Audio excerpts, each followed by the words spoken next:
Oi, Baixada! O nosso quadro Autores da Baixada está de volta e eu estou aqui sentadinha na biblioteca do CIEP Santiago Dantas para conversar com a professora e autora Helenice Ferreira.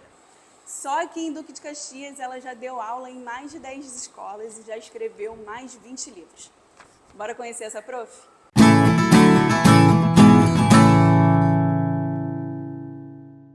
Eu queria que você começasse, Helenice, falando de você. Quem é Helenice?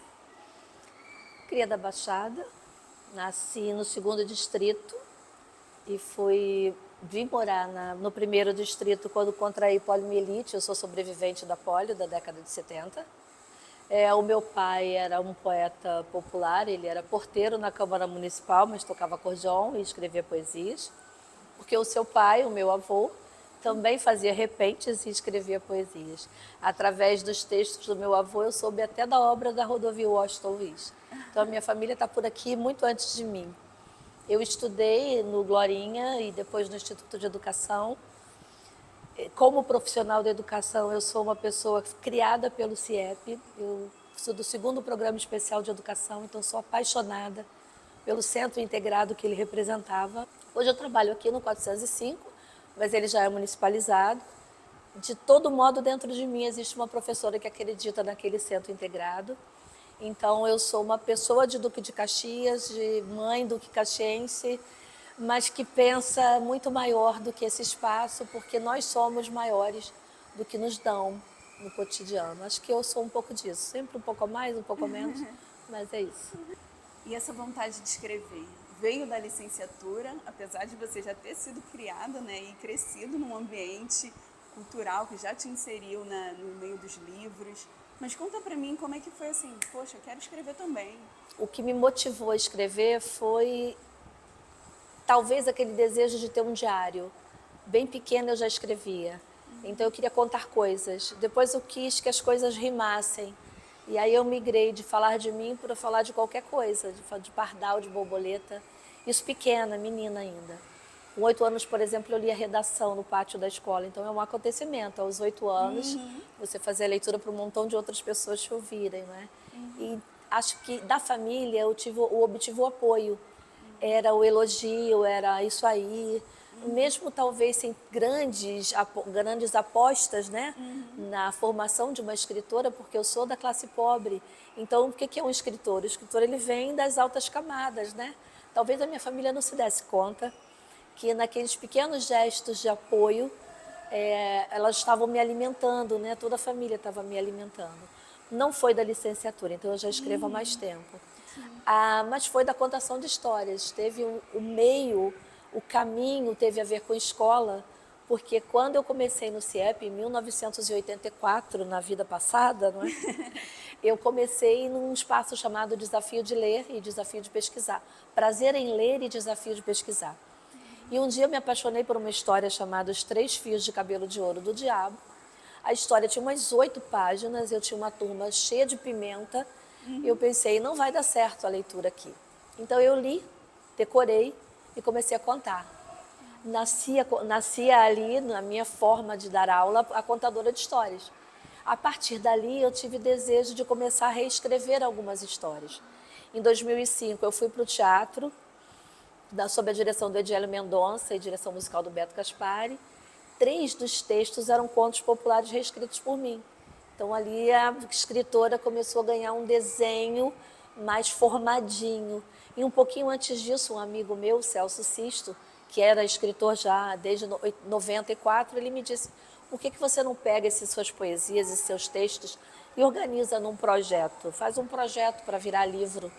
E assim, depois do espetáculo, eu juntei as poesias e juntei contos e crônicas e um tanto de outras coisas e comecei a pensar profissionalmente nessa área, né, em ser escritora. O que só foi acontecer em 2007. Mas então não foi a licenciatura diretamente, não foi a formação, mas foi o momento de ir me tornando professora, contadora de histórias, eu acabei me tornando escritora.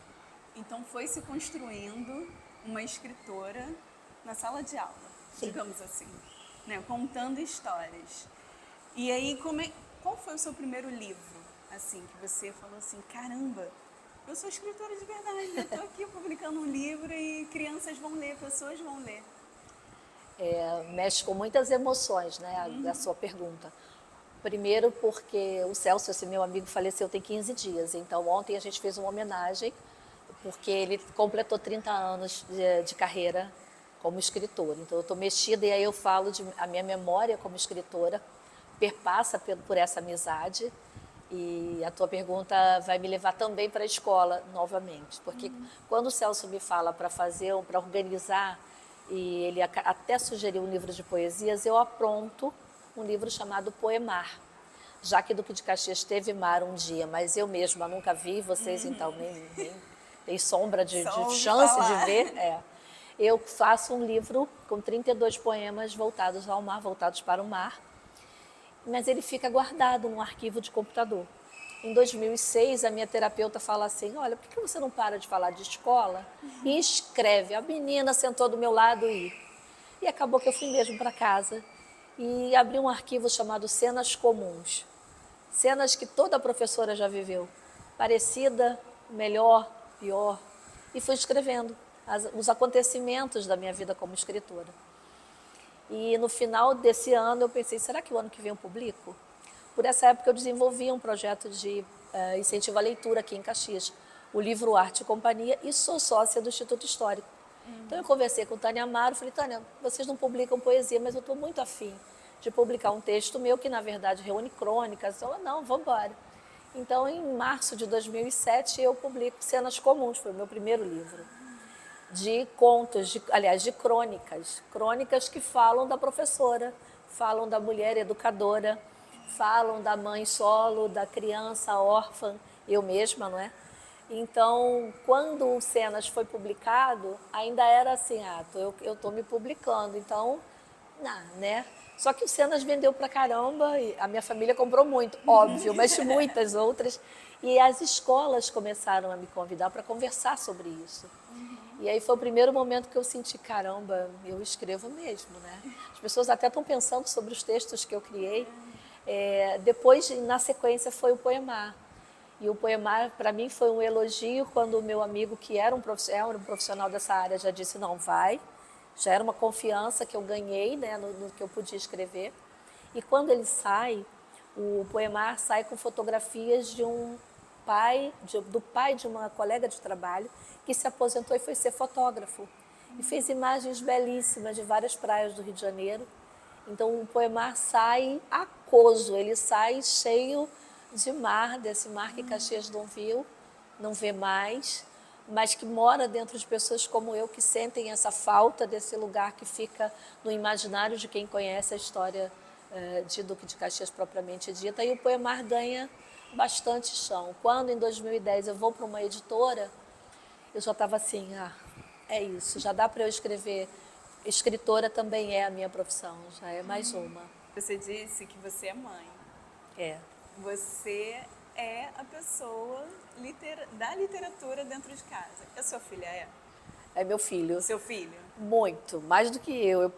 É muito engraçado que quando ele começou a ler, a escola pediu uma Ruth Rocha, não lembro o título dela, e eu estava trabalhando no computador, ele falou, mãe, já li. Não deu tempo, não deu.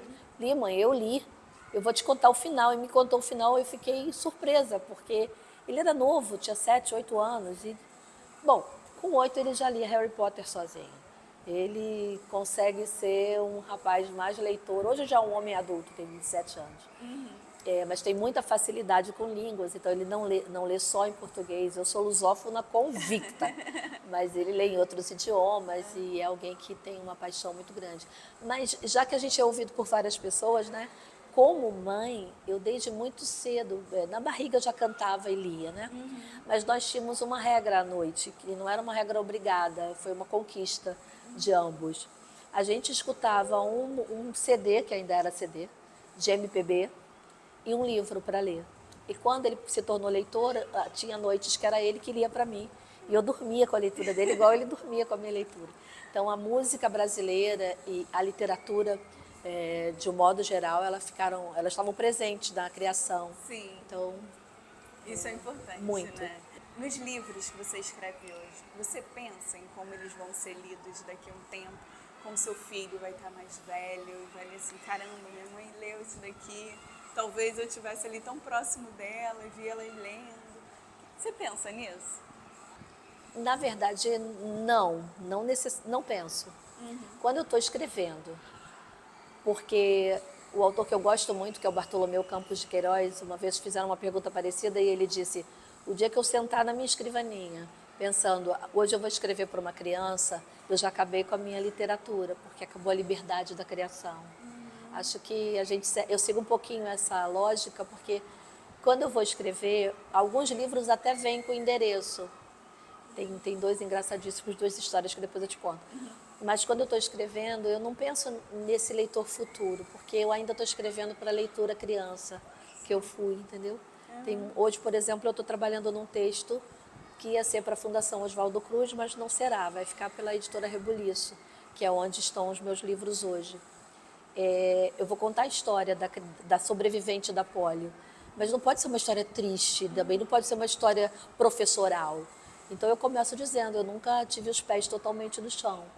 Talvez por isso a poesia chegue tão fácil. E isso é literal, o meu pé não toca inteiro no chão. Então na hora que eu estou escrevendo isso, embora eu saiba que uma criança vai ler, eu estou escrevendo para a criança que eu fui, entende? Como o meu primeiro livro que pingou assim, hoje, daqui para o ano que vem, eu posso ter 30 mil exemplares vendidos. No primeiro mês de lançamento foram 6 mil para o Itaú Cultural. Então, assim, é um livro que realmente... E conta a história de um passarinho que eu achei no pé da ladeira que eu moro, e que eu primeiro fiz um diário de bordo e depois se transformou. Naquele processo de escrita, ainda era muito sobre mim, sobre o que eu tinha vivido, né? E sobre a dor da perda daquele passarinho. Eu amo o pardal, está no nosso hino, né, da cidade. Eu, criança, ficava atrás deles tentando pegar. Então, quando eu escrevo, o Frederico ainda é para a escritora, a criança que mora na escritora. Então, eu não penso nesse desdobrar, não. Mas com relação aos livros que eu leio, aí eu penso no meu filho. Tem uns que eu já fico, ai, você precisa ler isso. Tem um do Ítalo Calvino chamado assim, Numa Noite de Inverno Viajante. O livro é um acontecimento. Dá vontade de contar o final, de tão bom que ele é. Mas é óbvio que eu não vou fazer isso, só digo que é um acontecimento. Toda pessoa que gosta um pouquinho de ler precisa ler, se Numa Noite de Inverno Viajante. E aí, durante a minha leitura, eu tenho o mau costume de escrever, né? Eu escrevi no livro todo, e quando eu vi o final, aí eu falei, não, eu tenho que comprar outro livro para o meu filho. Então, às vezes, acontece até isso. Eu tenho 2 exemplares, porque um eu não botei a mão para ele poder ter o mesmo prazer que eu tive com a leitura. Então, nesse sentido, sim. Mas ele tem gostos muito particulares. Ele é antropólogo, está terminando pedagogia, mas ele é antropólogo. Então, às vezes calha da gente ter uma afinidade de leitura, às vezes não. Conta, assim, como é que foi a professora Helenice com essa história da polio, né? De ter sido uma vítima de uma doença que atingiu bastante. Eu também tenho uma tia que tem as consequências dessa doença e sequelas dessa doença que na época não tinha tanto tratamento. Hoje hoje parece que está erradicado, né? Estava. Eu vi uma notícia que tinha voltado. Se eu não me engano, foi em 18. Na verdade, falar sobre isso é uma denúncia importante, imprescindível, eu diria. Desde que a gente viveu as críticas à vacina, né, as recentes campanhas contra o sistema vacinal, que toda criança corre riscos. Como eu estou pesquisando sobre isso, nas fontes onde eu busquei, na própria Fundação Oswaldo Cruz, foi com a poliomielite que o sistema de vacinação começou a ser pensado nacionalmente. E por causa dela, outras doenças puderam entrar por esse calendário e durante muito tempo várias estiveram erradicadas. Né? Aqui na escola já apareceu cachumba. Cachumba era uma coisa que não havia mais. Antigamente, quando eu era pequena, se falava que cachumba, sarampo, toda criança tinha. Não é que toda criança devesse ter, né? As que não estavam vacinadas. A cada 10 anos, o vírus, se todas as famílias vacinarem as crianças, há um ciclo de 10 anos que fica protegido. No momento em que as famílias começam a ter medo da vacina, começam a dizer que a vacina, na verdade, não ajuda, pode causar a doença, aí você começa a abrir brechas e várias gerações podem ser novamente prejudicadas. Como eu sou servidora pública, na qualidade de servidora pública, eu vivi coisas importantes e que eu vou mencionar, mas quando eu estava ainda à procura da minha profissão, no meu emprego, foi me negado uma vaga no Banco Bamerindos pela minha condição de deficiente. São coisas que naquelas épocas em que eu fui vivendo, né, não eram discutidas. Eu não, o argumento do banco era: nós já temos muitas mulheres engravidam, você sabe. Na verdade, me tiraram por um preconceito me dizendo outro, mas isso ainda não era pautado. A gente tem um momento, hoje a gente vive uma situação em que as coisas são colocadas, então a gente está mais desperto. Então volto, como eu sou servidora pública, profissionalmente eu vivi isso pouco. Mas hoje eu posso afirmar que a rede municipal de ensino, que já tem um cuidado há bastante tempo para com o nosso aluno, não tem um cuidado com o profissional. E nós, profissionais, se não dissermos o que acontece, isso também não vai mudar. Eu já precisei trocar de escola porque eu pedi uma sala de aula no primeiro piso. E o argumento da direção é que a minha sala de aula era em rampa. Então não tinha por que eu trocar de sala. Quem sabe da dor do corpo deficiente é o dono do corpo. Né? Tem momentos que para mim é melhor andar de escada do que de rampa. Até porque eu tive 2 fraturas de fêmur há 2 anos atrás. Então, a resistência do corpo sou eu que conheço. Então, a escola de um modo geral, mas as escolas da rede municipal, que as que eu conheço, né, que são as que eu caminho por entre elas, eu vejo outras colegas com as suas deficiências e que são invisibilizadas na medida em que são cobradas da mesma maneira. Antigamente havia uns desfiles cívicos, ninguém nunca me perguntou se eu suportava essa caminhada. E eu nunca parei para pensar sobre o meu corpo. Aqui nesse CIEP, há 2 anos atrás, eu trabalhava com turmas de múltiplas deficiências. E eu aprendi muito com os meus alunos. Muito sobre a dor, porque as mães me contavam, eu tinha crianças adultos, adolescentes, né, não verbais. E eu fui vendo o tracionar dos corpos. Aí eu fui prestando atenção no meu corpo. Foi a partir da minha prática educativa nessa área que eu fui pensando muito mais amplamente o meu corpo. E se a gente não para fazer isso, ninguém para te perguntar. Falam assim, precisa de ajuda quando você cai. E às vezes nem precisa, porque o jeito de levantar é melhor às vezes sozinha do que com apoio. Precisa do apoio moral. Ai, que vexame, cair na praça, né? Mas o apoio físico nem sempre é o necessário. Então a gente precisa falar sobre isso. E quando a Laura, a minha editora, me pediu para escrever, foi primeiramente pensando nesse sistema vacinal. Mas depois isso foi acrescentado. Eu passei 2 anos fora daqui, trabalhando com classe regular. Eu queria voltar a trabalhar com crianças. Lamentavelmente, algumas das nossas alunas faleceram. São corpos que não têm uma vida muito longa, mas foram felizes até o último minuto. Assim, uma delas eu acompanhei, foi para o hospital brincando. Então, a escola também pôde dar esse sorriso, pôde contribuir para essa vida mais qualificada, né, mais bonita. E isso eu posso dizer também em nome dessa família. Mas quando eu saio daqui, eu tenho uma incluída na minha sala de aula, nessa outra escola em que eu trabalhei, e aí eu aprendo com a família. Porque a mãe dessa criança, ela briga mesmo, até hoje, por todos os direitos dessa criança. Então, quando esse livro que ainda não tem título, quando ele nascer, ele vai nascer com uma biografia no final, para eu dizer dessas importâncias. Porque eu sou uma mulher de quase 55 anos, 54,5. E eu cheguei até aqui, invisibilizando o meu próprio corpo, não discutindo com o outro quais são os meus limites. E se hoje eu tenho a possibilidade de escrever, a profissão de professora pode ter tido algum dano. Eu não pude fazer até ontem essa conversa com os meus pares. Mas como escritora eu quero deixar isso, e aí sim, a tua pergunta anterior, deixar isso para outras professoras ou não, mulheres ou não, deficientes sim, que possam se reconhecer e dizer, eu não preciso ser igual a todo mundo, porque ninguém é. igual a todo mundo. Mas as nossas diferenças, elas são importantes principalmente para nós. Sim. Então somos nós que temos que dizer, não dá para mim. Não é má vontade, não é. Mas você anda, ando, a duras penas. O teu passo é mais suave. Há uma naturalização de dor, e eu concluo com isso. Eu, aos 24 anos, é que descobri que eu sentia dor na lombar desde os 6. Como eu era criança, eu brincava, criança, né, gente? Criança. Eu vivia ralada porque ventava pelo quintal. E aí, na hora de dormir, eu sentia aquela dorzinha na lombar, e aí ela passava, e eu me imaginava voando, adorava imaginar que eu estava voando, e dormia. Aos 24 anos, essa dorzinha não passou mais.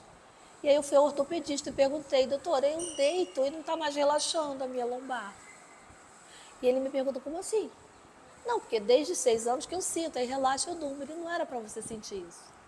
Então, eu não sabia sobre mim mesma durante muito tempo. E é importante, então, já que eu reconheci, deixar isso escrito. Sim. Que outros já partem daqui para diante, não precisam Sim. fazer todo esse caminho que eu fiz, né?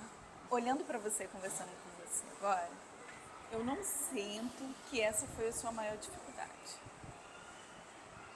Você consegue dizer para mim qual foi a sua maior dificuldade nesse percurso?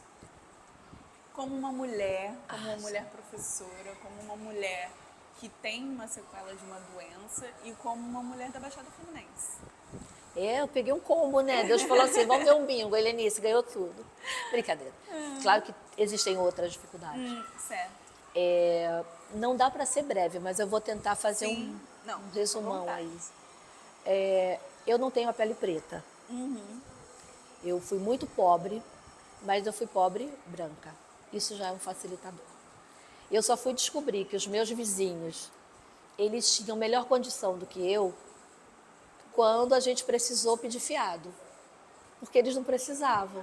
E mesmo assim eu custei.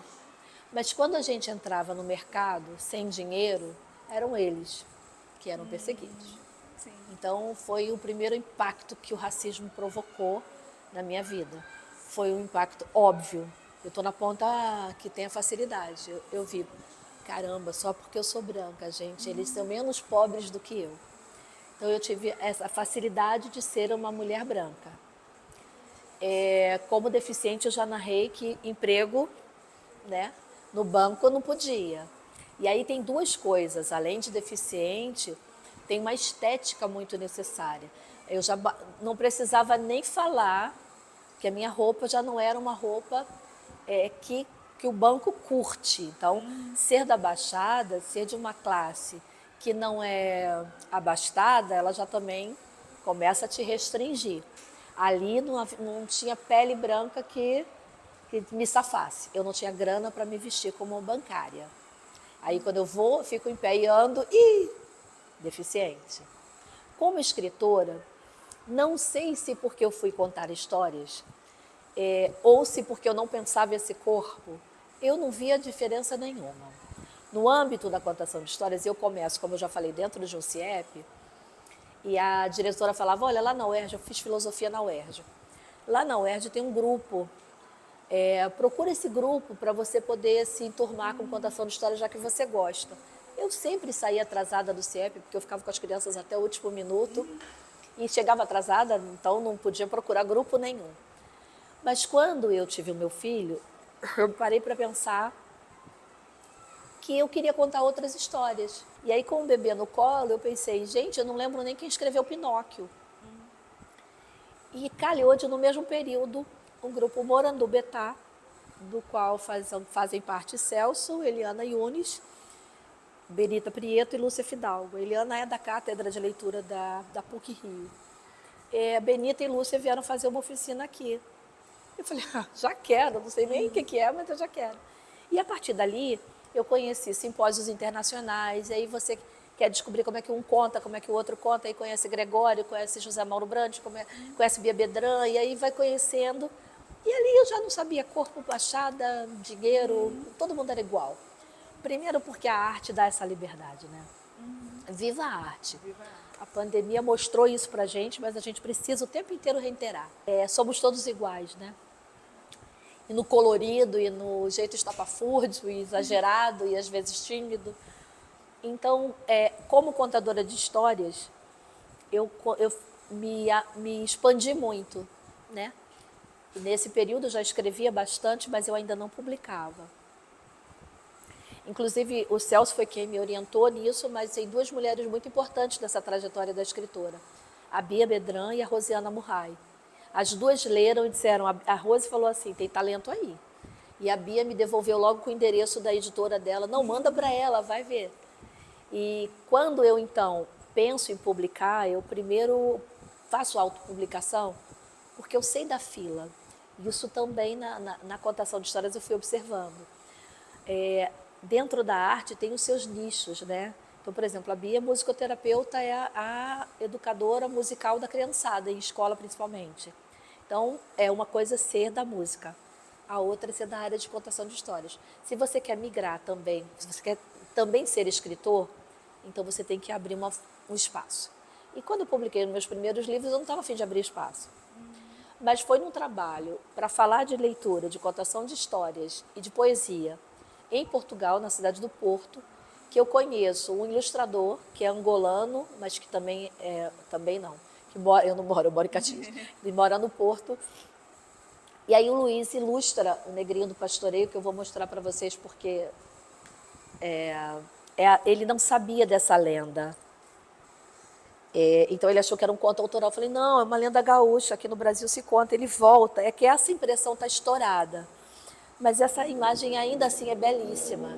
É um menino que, apesar de escravizado, apartado da família, consegue sorrir, porque o cavalgar para ele é o libertador. É a liberdade em forma de vida para ele, né? E aí o Luiz vem para o Rio de Janeiro e conhece a Laura e apresenta uma coisa que eu vou mexer nessa história, é justo esse finalzinho também. Porque esse menino de origem africana não tinha Deus, né? Se ele tivesse ficado no continente de origem, ele no mínimo conheceria Zambi, Oxalá, enfim. E aqui ele só tinha Maria de Nazaré. Que, aliás, eu sou fanzoca dela. Então, que bom que ele conheceu Maria, porque toda Maria é gente boa. Seja ela Padilha de Nazaré, entendeu? E aí o Luiz vem para o Rio de Janeiro, me apresenta para a editora, e aí sim, através do ilustrador, que já era publicado em Portugal e estava publicando no Rio de Janeiro, a porta se abre. Foi um facilitador. Esse caminho aqui da contação de histórias, eu atravesso o oceano, volto para cá, e o Luiz me encontra para me levar para a editora, foi muito fácil. Eu sei o quanto é difícil ser da Baixada e chegar numa editora Zite. Ser da Baixada e chegar numa editora, na época era Estampa, era o grupo editorial Estampa, escrita fina, tinta negra e mais 2 selos que eu agora não lembro. E eu, dos 4, tinta negra e um para-professor, ao livro técnico. Nunca que eu ia conseguir, nem ao livro técnico conseguir. Uma amiga já tinha me indicado, inclusive. Sendo da Baixada, mas não é só por causa da geografia. É porque a gente aparece menos, né? Tem coisas maravilhosas acontecendo aqui. Coisas, inclusive, que nascem aqui, mas que só estouram quando vão para a capital ou quando saem da capital, né? Então, eu posso me considerar privilegiada, privilegiada não, mas sortuda, por ter conhecido o Luiz Silva, que me trouxe, então, e me deixou em contato com Laura. Um pouquinho antes disso, a Laura era da editora Rocco. A gente até brinca, porque a Laura que lançou a Thalita Rebouças. E eu falo para ela, pô, Laura, logo na minha vez você não me fez global, né? Então, assim, a mesma pessoa que lançou uma mulher, porque a gente não pode deixar de dizer isso, uma mulher que já no jornalismo dizia, eu quero ser escritora e eu quero ser assim, assim, assim, ela foi lá e fez. Também não se pode tirar o mérito de quem decide o seu espaço e luta por ele, né? E a Laura não ia chegar nela, gente. Então, foi muita sorte. Claro, vamos dar um limite para essa sorte, né? Porque o trabalho árduo de toda a minha vida é que me levou, aos 38 anos, ao Porto, para conhecer o Luiz, né? Mas foi porque ele ter se apaixonado por esse menino e vindo para cá que eu consegui desbravar as editoras. É muito fechado. E como tem tudo de lindo na arte, também tem as coisas feias, né? Tem a disputa, o ciúme, olha, puxa o tapete, essas coisas também existem, né? E aí, se eu tiver que apresentar, por exemplo, hoje alguém, eu vou gostar que seja alguém de Caxias. Sim. E se alguém do Rio vai fazer isso, vai, né? Então vai fechando um pouquinho o nosso mercado. A nossa cidade não tem tem uma livraria, eu acho, né? E que vende mais livro-brinquedo lá no shopping. A gente não tem editora. Então, é até desleal, né? Com todos esses anos, né, de muito trabalho, de persistência, e de segurar a peteca, né, de ser uma moradora de Duque de Caxias, da Baixada Fluminense, mas persistir num sonho que é de tantas pessoas. A gente anda pelas cidades da Baixada e a gente conhece tanta gente que gostaria que o seu livro fosse publicado, né, que vai atrás de edital, que vai atrás de editora para poder pelo menos fazer uma tiragem pequena, mas vender o seu trabalho, né, mostrar para as pessoas que está escrevendo, para dar início também, né, porque aí com uma história você consegue talvez chegar em alguém especial, que esse alguém especial vai te levar para os lugares certos. Você deixa uma dica, assim, para essas pessoas? Talvez uma experiência que faça essa pessoa ter mais confiança num sonho que ela acredita. A base é, primeiro, não desista de ler. A leitura dá a gente um acervo vocabular.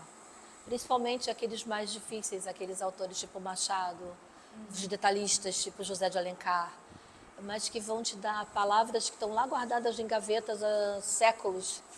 E às vezes uma palavra acorda uma história inteira dentro da gente. Depois é ter um profissional de confiança para te dar limites. Ai, mas dar limites parece uma coisa ruim, né? Não, para te dar a mão também. Às vezes dar limites é um tipo de dar a mão. Eu vou exemplificar. No Frederico tinha a palavra filigrana. Amo a palavra filigrana. E a editora falou assim, aliás, essa história nasceu em Caxias, né? Essa é o passarinho do pé do morro. A editora falou assim, Helenice, filigrana. Aí eu para ela, porque eu não sou delicada, né? Eu sou uma criada. Eu falei, se fosse Bartolomeu Campos de Queiroz, você deixava filigrana. Aí ela, oi, Lenice, não, é para criança pequena, como ela vai? Bota o rodapé, não, então bota passarinho. E ficou passarinho na minha malcriação. Mas é óbvio que aninhar um passarinho na concha da mão faz mais sentido na cabeça da criança do que ela aninhar uma filigrana na concha da filigrana voadora que eu tinha colocado na concha da mão. Então, ser sensível à orientação do outro é preciso, né? Esse é um livro que a Laura não aceitou, ele saiu por outra editora. Não existe. E o editor é aquele que vai te dizer, para essa prateleira não serve. Para esse momento não dá. Para o nosso selo não contempla. Mas foi ela que me pediu, você escreve uma história de Boto? E eu tinha acabado de vir de Belém. Aí eu escrevi a história, meu filho era pequeno e falou assim, mãe, você tem que decidir, esse Boto aí é filho, esse menino aí é filho do Boto ou é namorado? Tá confuso. Aí eu falei, tive que reescrever a história toda, e era uma criança que eu amo muito. Às vezes uma criança também te dá uma dica. Esse é outro, que bom que a Laura não publicou, porque saindo pela Bambolê, saiu com o Celso. Quando a gente fez 15 anos de amizade, saiu o nosso livro, o meu texto, ilustra dele. E num dia, isso aqui também é uma coisa boa, observe suas crianças, principalmente se você é uma mulher professora. A Gabi era uma aluna que não gostava de ser negra, tinha vergonha, tinha repulsa até pela própria pele, linda toda a vida. E um dia jogaram um gato lá na escola, a gente lavou juntos e tal. Eu falei, olha como você é capaz de amar, olha quanto amor que você tem. E aí numa noite, essa é uma história engraçada que eu ia te contar. 1º de janeiro de 2014, eu tinha acabado de dar aulas para a Gabi numa creche. E aí eu tô deitada, madrugada, né, gente, Réveillon. Gato governava os sonhos de Gabi. Eu falei, ai, tá bom, gato, mas depois que eu durmo, gato governava. E pronto, eu não dormi. E aí, sei lá que horas, eu levanto e o livro vem inteiro. Dá atenção à tua intuição. Pode ser uma porqueira, mas pode ser uma coisa boa pra caramba. Desses livros que eu mostrei, 5 deles estão participando do Programa Nacional de Literatura do Governo Federal. Desses 5 livros, por enquanto, esse vendeu 20.800. Esse 22 mil e alguma coisa. Nossa, tu tá rica. Não estou. Também não espere ficar rica. Pode acontecer. Lígia Bojunga era uma mulher de 26 anos que tinha um terreno.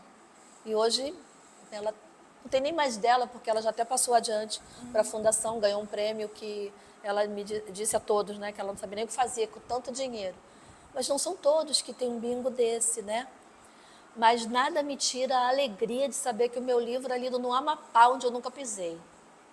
Em Goiás, onde eu morava Cora Coralina. Eu, sozinha, em Caxias, não ia conseguir fazer isso. Os meus livros autopublicados, eles andam muito, mas na casa dos outros amigos. Porque ou eles compram e pagam o Sedex, ou eu mando de presente. Aliás, eu adoro dar livro de presente, o que é péssimo para vender autopublicação. Eu não sei me vender o meu trabalho de escrita, né? Não sou boa vendedora de livros. Então, confiar na escuta do outro, na tua intuição, ter alguém para te dizer, tá legal, mas dá uma garfada. Antes mesmo das meninas ficarem prontas, o Celso ainda deu uma dica preciosa. Eu fiz uma estrofe, ele é todo em terceto, né? Eu botei uma quadra, um terceto que fez toda a diferença. Então, no frigir dos ovos, uma palavra muda, uma filigrana vira passarinho. E talvez ele não tivesse sido comprado pelo Itaú Cultural, porque filigrana podia ter embarreirado, né? Então, e nunca deixe de perceber todas as coisas que você está sentindo também. A pandemia me trouxe, como diz a minha terapeuta, eu tenho um altar para a pandemia. Porque a pandemia, eu reconheci que eu estava em depressão. E eu fazia live adoidada com os meus ilustradores, live com o Beto Gaspar, live com... E eu estava em depressão. E a hora que eu não consegui eu fui tomar banho, não consegui dar um passo, porque a coluna travou. Aí eu falei, um pouquinho antes disso, a minha editora tinha me pedido para escrever um livro para bebês, né? A minha casa tem. Mas ela me disse assim, é um livro para bebês. Eu não quero oração, não pode ter verbo. Ups, aí você fica. Mas podem ter rima? Não, Helenice, frase. Sabe frase que não tem verbo? Frase. Eu escrevi 3 livros. Todos 3 ela falou muito lindo, mas não é isso que eu quero. Não é isso que a gente precisa. A gente precisa de um livro para colocar no catálogo do PNLD, que é esse que o livro ganhou. A Laura, aí na 4ª vez, eu entendi. E eu falei para ela, a Camila Carrossini, paulista, que fez a ilustração. Eu quase nunca escolho, tá, gente? É sempre a editora que escolhe, mas eu dou muita sorte. Aí eu fui lá, só uma frasezinha. Aí no último eu falei, Laura, no último pode rimar? No último, tá, Helenice? Então, no último, aqui tem gato de jardim, porque eu tenho 3 gatos de jardim, gente. Eles não moram lá em casa, mas vivem na minha varanda. Amo isso aqui. E aí eu termino dizendo que a minha casa é a mãe terra, bola azul, sempre a rodar. Eu gosto muito dela. Pode me ajudar a cuidar? E aí, como eu falei para você, no ano em que o G20 está acontecendo aqui no país, no final do ano a gente recebe a aprovação do livro, estão 22 mil e tantos outros leitores que vão pegar o livro dessa Duque Caxiense,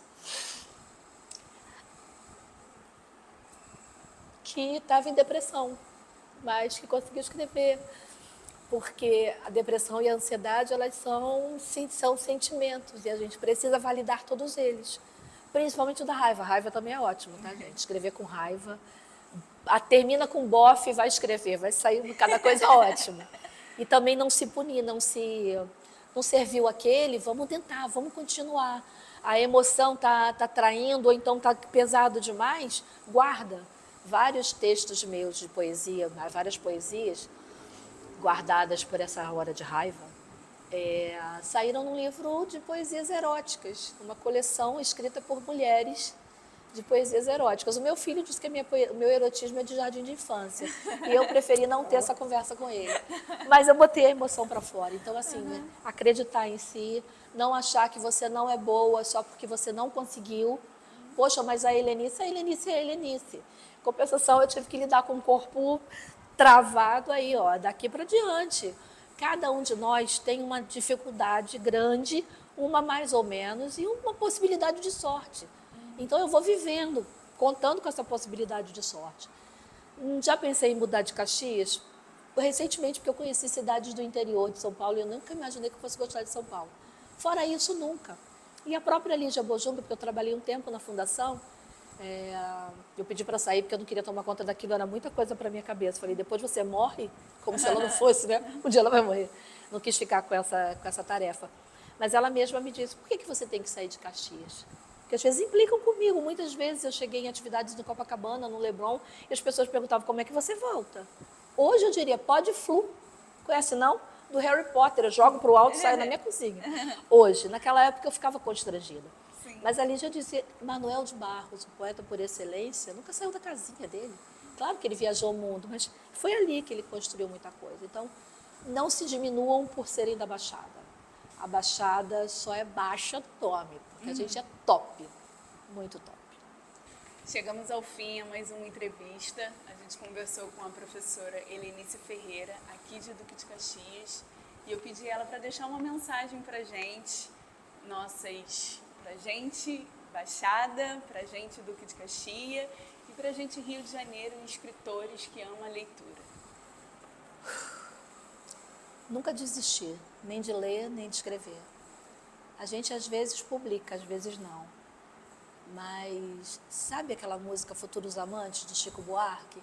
Que os escafandristas irão descobrir cartas, linguagens ocultas. É isso.